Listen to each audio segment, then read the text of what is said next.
سلام او ښه راغلاست قدرمنو لیدونکو. تاسو ته ښه راغلاست وایم د فوتوشاپ دغه درسي لړۍ ته. په تېر لیکچر کې موږ او تاسو په مقدمه او په ویلکم سکرین باندې بحث وکړ. په ننني درس کې راځو د فوتوشاپ یو شمېر ورک سپیسونو باندې بحث کوو. د هغه دپاره زه راځم یو تصویر خلاصوم. د مثال په ډول دغه تصویر زه خلاصوم د فایل له لارې. راځو موږ او تاسو غواړو چې د فوتوشاپ له بعضو پینلونو سره او بعضو ورک سپیسونو سره بحث وکړو. دغه سطحه چې تاسو ګورئ دلته موږ او تاسو سره آیکن او آپشنونه دي د فوتوشاپ، او موږ او تاسو دې نه به ډېر استفاده کوو. زموږ او ستاسو ټول کار له دې سره ده. خو مخکې د نه چې په دغه موضوعاتو باندې بحث وکړو، نن راځم په دغې برخو باندې چې دلته موږ او تاسو سره په دغه پینلونو کې یا په دغه ورک سپیس کې یو څه آپشنونه دي چې موږ او تاسو له دې څخه استفاده کوو. په لومړۍ برخه کې موږ او تاسو سره د کالر هغه آپشن ده چې موږ که چیرې وغواړو یو رنګ انتخاب کړو، یا زه یو برش انتخابوم، مثلا د مختلفو رنګونو څخه په استفادې موږ او تاسو بیا خط و لیکنې کولی شو. نو دا موږ او تاسو سره دغه پینونه ډېر د استفادې وړ دي، او موږ او تاسو انشاءالله به ورسره ډېر سره کار لرو او ورته نه به ډېر استفاده کوو. په دې برخه کې موږ او تاسو سره وګورئ یو لیر ده، چینل پت. دغه آپشنونه چې دي موږ او تاسو سره د استفادې ډېر موارد لري، او په راتلونکو مباحثو کې به ورباندې پوه شو چې دا د استفادې وړ ده. په دغه برخه کې موږ او تاسو سره تر ټولو مهم برخه هغه د هیسټري ده. هیسټري باندې که چیرې کلیک وکړو، موږ او تاسو هر څومره مرحلې چې پکې ترسره کړې وي بیا مفصلا بحث پرې کوو. که چیرې هغه باندې موږ او تاسو کلیک وکړو د هیسټري نه، هماغسې موږ او تاسو ته په هماغې خوا ته ځي. راځو نن دلته بحث کوو په دې باندې چې موږ او تاسو کولی شو دغه خپل لیرونه یا خپل دغه چینلونه یا دغه ځایونه یې څنګه ځای په ځای کړو. که چیرې زه راشم دا وغواړم یو بل اضافي ځای کې دلته قرار ورکړم، یا د یو مستقل پینل په صفت ورنه ګټه واخلم، موږ او تاسو کولی شو چې دا هماغه مشخص ځای ته ویسم. یا که چیرې وغواړو دلته موږ او تاسو سره د آپشن په شکل وي، موږ او تاسو کولی شو چې دلته کلیک وکړو، ماته موږ او تاسو دغسې د آپشن په شکل راځي. بېرته دا موږ او تاسو همدلته هم ځای په ځای کولی شو چې دلته یې راوړو. همدغسې مختلف نور حالتونه که چیرې موږ او تاسو وغواړو د دې دپاره ځایونه یې لوی او کوچني کړو، کولی شو چې دغسې موږ او تاسو مختلف آپشن په شکل دا ځای په ځای کړو. په دې باندې بیا بحث کوو چې د دې استفادې موارد څه دي. نن د دې د ځای په ځای کولو باندې بحث کوو چې څنګه تاسو کولی شئ یو ښه ورک سپیس ځان دپاره جوړ کړو. دغلته که چیرې تاسو راشئ، تاسو کولی شئ چې د یو جدا یا هم بیل پینل په شکل تاسو دې نه استفاده وکړئ، او دا ځای په ځای کړئ. که چیرې وغواړئ بېرته یې خپل ځای ته وړلی شئ او ورنه استفاده کولی شئ.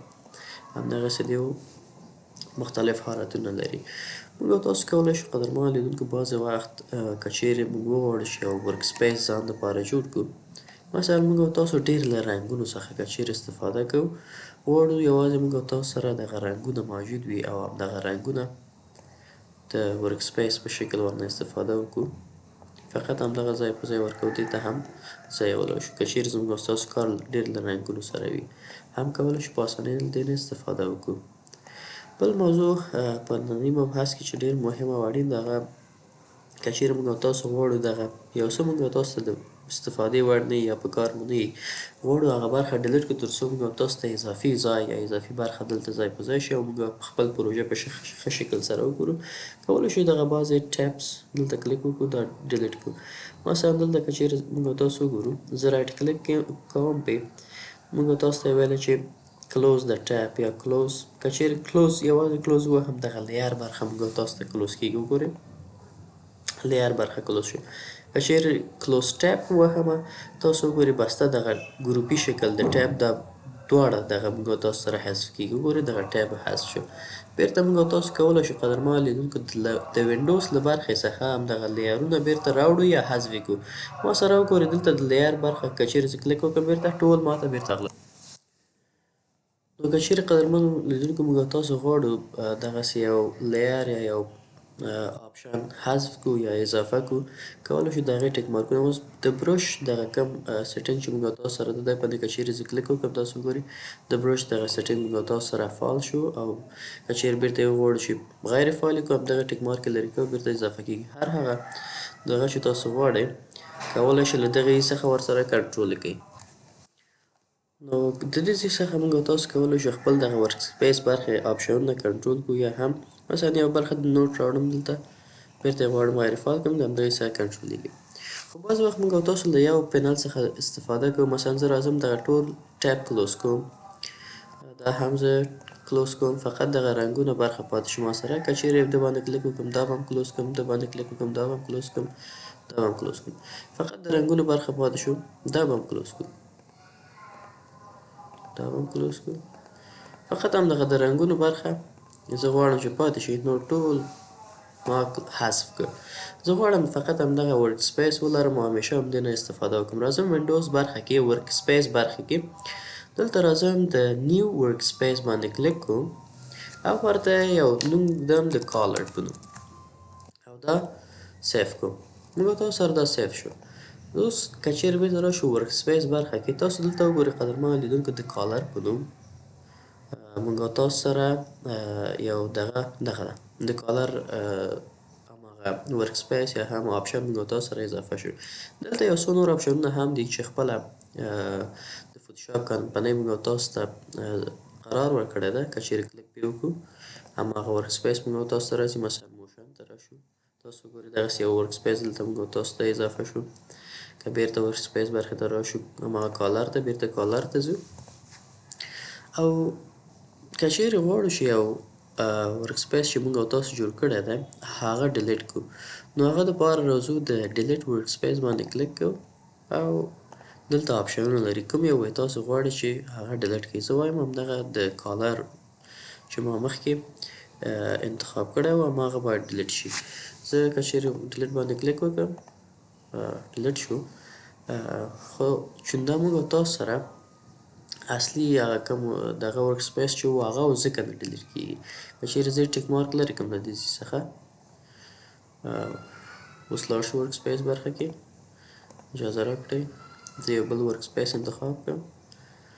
ښه اوس راځو ورک سپیسونو برخه کې زه د کالر به انتخاب کړم ځکه دا نه ډیلیټ کېږي. قدرمنو لیدونکو چې موږ هغه بای ډیفالت ورک سپیس هغه هم ترتیب کړی و ځکه داسې ستونزه پیدا کوي.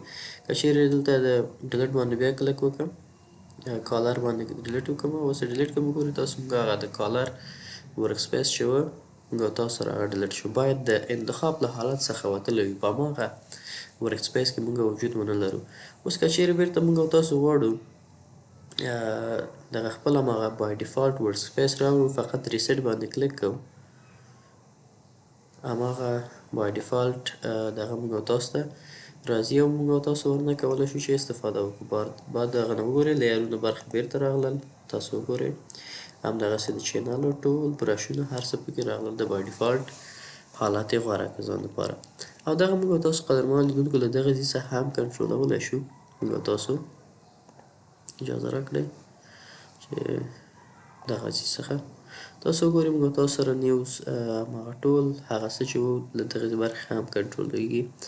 دغه برخه کې تاسو وګورئ دغه آپشن باندې چې کلیک وکړئ 3D حالت موشن کوم یو چې تاسو جوړ کړی وي یا ډیلیټ ورک سپیس ټول موږ تاسو سره شته دی. که چیرې زه پرې کلیک وکړم تاسو وګورئ هماغه ورک سپیس موږ تاسو ته راځي. نو قدرمنو لیدونکو دا موږ تاسو سره د ورک سپیس د ډیلیټولو اضافه کولو او د ایډیټ کولو برخه. نو تاسو په اخره کې هیله کېږي تر څو زموږ یوټیوب چینل درته سبسکرایب کړئ او له نورو ملګرو سره شریک کړئ او زموږ د تلیګرام کانال کې یو ځای شئ ځکه چې راتلونکي درسونو کې کوم آپشنونه یا کوم تصاویر یا کوم پروژې چې ترسره کېږي هلته لینکونه وي او تاسو له هغې څخه هم ورته لاسرسی پیدا کوئ. ښه وخت ولرئ ښې چارې سلامت